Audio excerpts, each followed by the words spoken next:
The man who led the House of Representatives, Dennis Hastert, the former Speaker of the House, joins us now, and he too believes that this is simply an outrage.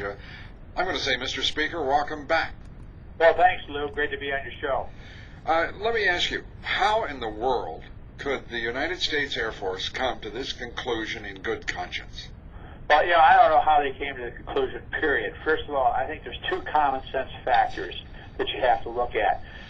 Their decision moves at least 44,000 American jobs to places like France. And over a 4-decade time, to 4 to 5 decades, which is the lifespan of these planes, that's the lifespan of the planes that we're using now. They've been there, they're 50 years old. We could be 100,000 jobs, and that's our military-industrial base. The Spanish Minister of Defense said, well, this is great for Spain because they need a military-industrial base to support their defense. Well, the United States needs a military-industrial defense base to support our defense, too. How are we going to do it if we move all the jobs overseas? Who's going to pay those taxes? Well, I think that's a wonderful question, and I know that our friends in the state of Alabama are upset that anyone, whether it be you or me, would question this because Northrop Grumman would be getting some jobs. How do you square up your opposition to Boeing and at the same time supported Northrop Grumman? Well, first of all, we're talking about almost 50 to 100,000 jobs going overseas for 5,000 jobs that are guys who are going to put this plane together in Alabama. There's no equation whatsoever that equates that. The other point of this, I think, is important. It doesn't make common sense to allow our most strategic piece of the Air Force defense network that we have, and that's our refueling equipment. That's the planes that they're building.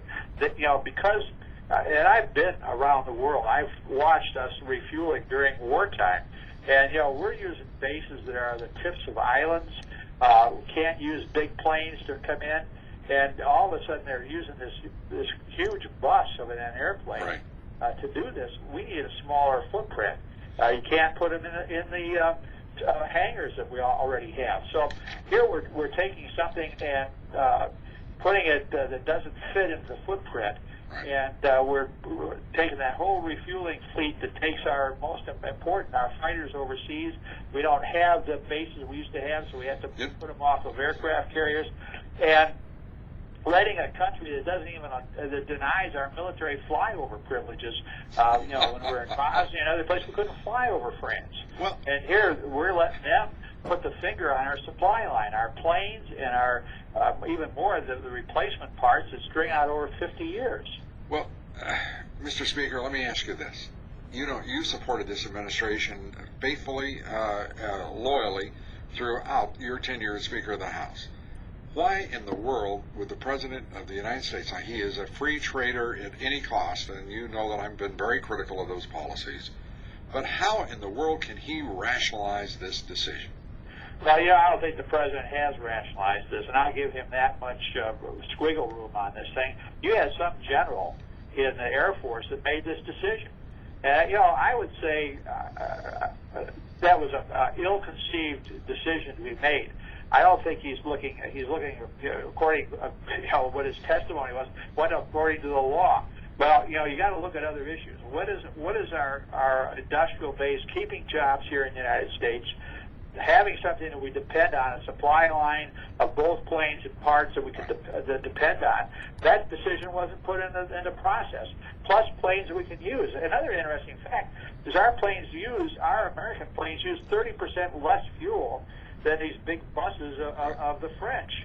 And, we're importing 65% of our fuel from overseas, charging us, $110 for a barrel of oil. And the cost of these planes, our planes over a long period of time, are $10 billion cheaper. Yeah, absolutely. The 767, a tested airplane. Just to throw one other thing into this, guess who said this? It is troubling that the Bush administration would award the second largest Pentagon contract in our nation's history to a team that includes a European firm that our government is simultaneously suing at the World Trade Organization for receiving illegal subsidies. None other than Senator Hillary Clinton, Mr. Hastert. I understand that. And, that's the senator's right on. It is a fact. And I think I lay this at the Air Force's feet. The Air Force made a mistake a couple of years ago, and we could have had airplanes going right now, right, and paid for and cheaper, but they decided not to do that. And they went. Are you talking about the lease? Are you talking about the lease program? Right. Right. Are you upset with Senator McCain for being instrumental in stopping that? Well, look, he had his reasons to do that. I'm not going to get into a partisan fight on it or just any kind of a fight on that thing now. McCain says we ought to review the contract, right. and he's right there. This is just a wrong-minded contract. It's bad logic, it's bad reasoning, and it's bad economics for our country. By the way, can I say to you, out loud and clear, that lease program that ultimately was killed on Senator McCain's, largely on his initiative, was one of the most sensible contracting deals that ever was created by the Pentagon. Well, yeah, he gave us enough money to build the planes when we could build them over a long period of time. Created American jobs, made sure that we had our supply lines secure, and we're just throwing that out the window. The Air Force is wrong. They ought to admit they're wrong. They ought to come back and rescind that contract. They ought to review it, and we need to keep American production here in the United States. You want to hear what I think is amazing, and I was going to play, but we won't. To hear Michael Wynn, the Secretary of the Air Force, acknowledge that our industrial base started to decay in 1990, and that our market no longer supports that industrial base, is about the most chilling, disturbing, profoundly troubling statement about our manufacturing sector one could imagine. Yeah, well, and just the opposite side, Jose Antonio Alonso, who is the Spanish department, military department, said it's essential for maintenance of military capacities, since Spain cannot have a defense without an industrial base. What's good for the goose is good for the gander. Our guys don't get it. That's the problem. It's right. Idiotic. Well, it's idiotic. And we're listening to too many of our political leaders, it seems to me, as well as our business leaders, say this is just the way it is. There's nothing we can do about it. At a time when American innovation is threatened, it is dissipating rather than being emboldened and energized. We just find it, I find it amazing that we don't have more leadership in Washington on this issue. Well, Lou, I'll tell you what, the American people get it. Oh, I happen to be up in Wisconsin the Saturday or the Friday that they made this announcement, that the Defense Department made this announcement. I heard about it in the coffee shops. And Wisconsin, there's nobody that builds airplanes out of there. They just understand the gut feeling. And those people were incensed. We're sending these jobs, we're sending our technology, we're sending the ability that gave us military superiority over the world in 2 wars, and since then, and we're sending it to France. That's crazy. Right, and the French foreign minister today said the world has changed. We will never again assert our primacy in international relations just to make it good.